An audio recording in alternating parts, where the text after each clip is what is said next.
Olá a todos, eu sou a Ana dos Sonhos de uma Leitora e hoje eu venho-vos contar tudo sobre as minhas leituras do mês de março.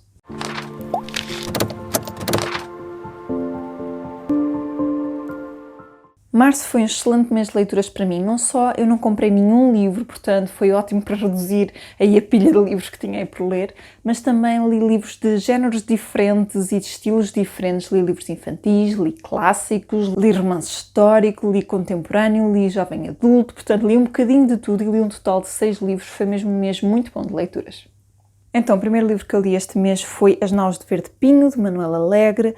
Este livro é ilustrado por Afonso Alegre Duarte, que é filho de Manuel Alegre, e é um livro em poesia que está no Plano Nacional de Leitura, está como leitura obrigatória nas metas de português para o 6º ano, e é um livro todo a narrar os descobrimentos e a travessia do Cabo, tudo assim em poesia, com umas ilustrações muito bonitas, mas muito infantis, muito adequadas ao tipo de texto, ao tipo de narração que temos. Então é assim uma recontagem desta travessia do mar e destes descobrimentos, mas para crianças. Está uma interpretação muito engraçada. É assim um livro muito curtinho, mas que acho que vale a pena conhecer e vale a pena ler, especialmente se tiverem filhos nesta idade ou se acompanharem alguma criança que esteja nesta faixa etária. É sempre interessante ler com eles e mostrar que, mesmo sendo uma leitura obrigatória, pode ser uma boa leitura. E esta é sem dúvida uma leitura engraçada que nos deixa com um sorriso, a forma como o autor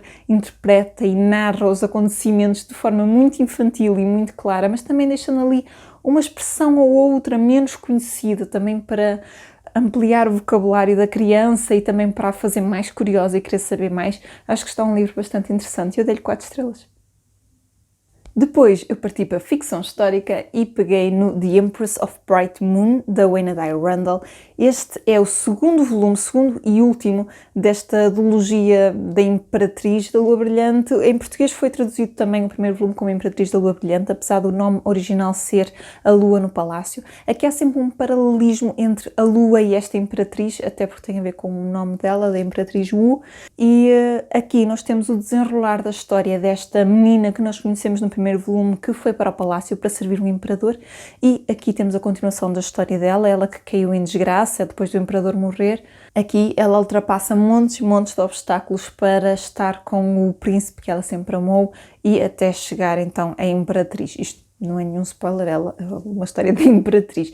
Esta história é muito interessante e é uma história que eu já tinha curiosidade de ler há algum tempo, porque a Imperatriz Wu foi a única imperatriz a reinar por direito próprio. Houve muitas imperatrizes a reinar sozinhas, mas em nome de filhos ou de sobrinhos ou de protegidos, e eram elas que reinavam, mas neste caso ela reinou por direito próprio, sem ser através dos filhos, nem através do marido, nem nada do género. Ela conseguiu ser a única mulher na China a reinar. E a história dela é muito controversa e há muitas dúvidas ali no meio, e o que eu gostei muito nesta história, além de estar muito bem escrita, muito bem narrada, com montes de detalhezinhos, é uma história onde a autora também aborda uma perspectiva diferente da que é normalmente adotada. Ela no final refere isso naquela nota final que tem a dizer o que é real, o que é inventado, e ela refere essa escolha, e foi uma escolha que eu gostei muito de ver, porque todas as outras interpretações que eu vi não eram nessa vertente, e esta acho que foi uma vertente muito original da história. E para quem é fã de ficção histórica ou para quem é fã da história da China, como é o meu caso, adoro ler histórias da China medieval, este é uma duologia que eu recomendo imenso. Eu dei 4 estrelas e meia. Depois de ler esta ficção histórica, eu precisava mesmo de uma coisa levezinha a seguir. Aquilo tem muitas mortes, muito sofrimento, um processo muito doloroso para ela chegar à Imperatriz. Então o que eu fiz foi olhar para a minha estante e pensar qual é o livro mais leve, mais fútil, mais levezinho para ler que eu aqui tenho. E peguei então no Amor e Ódio Irresistíveis, e é fútil, mas se calhar um bocadinho mais do que eu estava à espera. Então este livro conta a história de Evie e de Carter, que se conhecem na festa de Halloween de uns amigos em comum e que, curiosamente, eles são os únicos solteiros e vão os dois disfarçados de Harry Potter sem combinar. Há ali logo uma atração, ficam ali logo meios enamorados e estão a pensar em iniciar uma relação. Até que um dia, quando chegam ao escritório de manhã cedo, descobrem que as empresas onde ambos trabalham, porque eles fazem a mesma coisa, mas em empresas diferentes, e descobrem que a empresa se fundiu e agora só existe um único cargo e eles têm que competir por ele. Então de repente eles vão de duas pessoas completamente apaixonadas uma pela outra a competirem um contra o outro para ficar com aquele posto. É um livro muito, muito previsível, faz mesmo lembrar aqueles filmes de fim de semana. É uma história de amor ao ódio e de ódio ao amor, assim um bocadinho aos solavancos, e eu senti que era uma história bastante forçada. Eu senti que se eles se tivessem sentado 5 minutos e conversado ali a meio do livro, a história acabava ali, porque eles partem logo para agressões um ao outro, umas coisas mesmo muito infantis e muito fúteis, que nota-se mesmo que eles têm aquela atração entre os dois, mas que não querem sequer dar uma oportunidade um ao outro. É assim, enervou-me um bocado.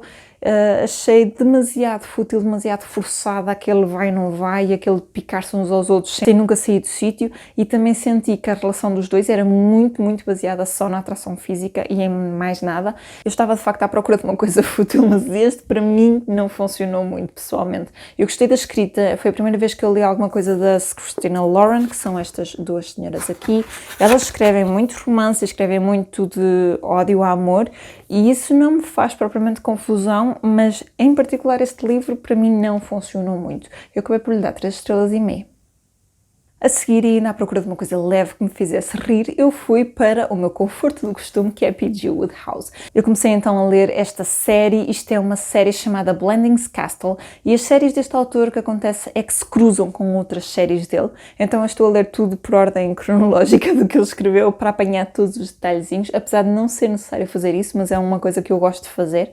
E este livro então é Something Fresh. Noutras edições foi traduzido como Something New, porque estes livros deste autor muitas vezes tinham traduções diferentes se fossem publicados em Inglaterra ou na América. Então, este livro conta a história de Lord Emsworth, que é este senhor aqui, que tem aqui um garfo no bolso. Este senhor já tem alguma idade, é muito distraído e tem aquele tique de tem qualquer coisa na mão, distraidamente mete ao bolso. Então acontece que ele tem uns hóspedes na casa dele, em Blandings Castle, que é uma propriedade, e esses hóspedes são nem mais nem menos do que um rico milionário e a filha que acabou de ficar noiva do filho deste. Então acontece que tanto ele como esse milionário têm o hábito de colecionar relíquias egípcias, e um dia está esse milionário a mostrar-lhe um escaravelho e dá-lhe para a mão para ele analisar, ausenta-se por uns segundos e este senhor, despassarado como é, mete-o ao bolso. Quando chega à casa, ele acha que o escaravelho foi oferecido e o milionário acha que este o roubou. Como o milionário não quer romper o noivado dos filhos ao fazer um escândalo, decide contratar um rapaz para ir roubar o escaravelho. Ao mesmo tempo que a filha dele, sabendo da história, decide contratar uma amiga também para ir fazer-se de criada dela e roubar também o escaravelho. Então, de um momento para o outro, temos um monte de pessoas a tentar roubar o escaravelho que este nem sequer sabia que tinha sido roubado. Então, é assim, uma confusão de peripécias, de romances, histórias de amor não correspondido e correspondido. Temos muito, muito, muito sentido de humor e personagens extremamente caricatas, como é típico deste autor. Este autor tem muita ironia, tem muito sentido de humor e são histórias que nos dão mesmo para rir e que no fim acaba sempre, sempre, sempre tudo bem. São histórias que eu adoro ler. Este não foi o meu preferido, mas ainda assim gostei muito. Estou muito curiosa para ler mais sobre esta propriedade e esta saga de Blandings Castle, que já sei que se cruza com outras que eu também já comecei a ler, e estou muito, muito curiosa para ver como é que estas personagens se vão cruzar. Eu acabei por lhe dar 4 estrelas. Depois, não se podia passar um mês sem ler mais um volume dos Bridgertons. Então, este é o 5º volume da saga Bridgerton, que é uma saga de romance de época, e este livro, então, é Para Sir Philip com Amor, da Julia Quinn, e este livro conta a história de Eloise Bridgerton, portanto, a 5ª irmã da família Bridgerton. Eu tinha muitas expectativas para este livro. A Eloise é uma personagem que nos é descrita até este ponto como sendo extremamente teimosa, extremamente tagarela de dizer o que pensa e muito impulsiva, e eu estava à espera de um livro super, super cómico, um livro que nos desse para rir, que nos desse mesmo para apreciar esse lado da personalidade da Eloise. Mas este livro, eu diria que é o mais triste de todos que eu li até agora desta saga. Este livro então conta a história de Eloise, que há um ano atrás que se começou a corresponder com o Sir Philip. Sir Philip foi casado com uma prima afastada dela e quando a prima morreu, ela mandou uma carta de condolências, ele respondeu e a partir daí começaram uma correspondência que durou um ano, até que ele a pediu em casamento. A Eloise, nesta altura, já é uma solteirona, já sem grandes esperanças de casar, e fica um bocadinho a ponderar a proposta, a imaginar o homem perfeito que ele parece ser através das cartas.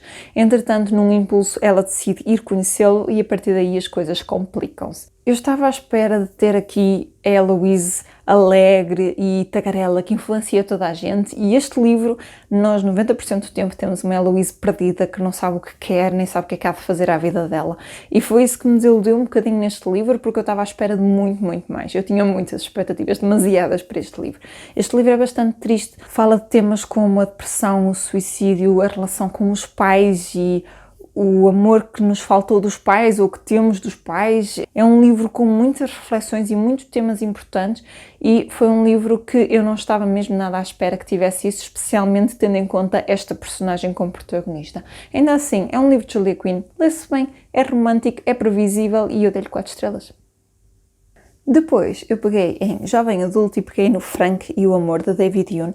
David Hume é o marido da Nicola Hume e este livro é inspirado na sua vida, portanto tem uma inspiração de base dele, porque este livro explora questões de raça e mais especificamente, de ele ser coreano mas ter nascido na América. Então este livro conta a história de Frank, que tem os pais coreanos, vive na América, cresceu lá, é o único universo que ele conhece, mas tem os pais ali a viver numa bolha coreana, onde só vivem e falam com os amigos coreanos e vivem ali fechados naquele mundo. O Frank tem muita dificuldade em lidar com essas questões porque a irmã apaixonou-se por um rapaz negro e os pais deixaram de falar com ela e cortaram relações. E nesta altura o Frank está no último ano de secundário e apaixona-se por uma rapariga branca. Acontece que todos os pais coreanos, os amigos dos pais, são todos assim, e então ele decide fazer um pacto com uma amiga, filha desses pais também coreanos, que tem o mesmo problema, e então eles fingem namorar os dois para cada um poder namorar com o seu respectivo par. Este livro não tinha muito boas reviews, foi muito falado quando saiu, há gente que lhe deu 5 estrelas, mas houve muita gente a criticar. E eu penso que o maior problema foi este livro ter sido vendido ou divulgado como uma história de amor a fingir, porque não é nada disso que este livro trata. Esse aspecto está no livro de facto, temos ali alguns traços de comédia romântica, mas este livro é essencialmente sobre a nossa identidade.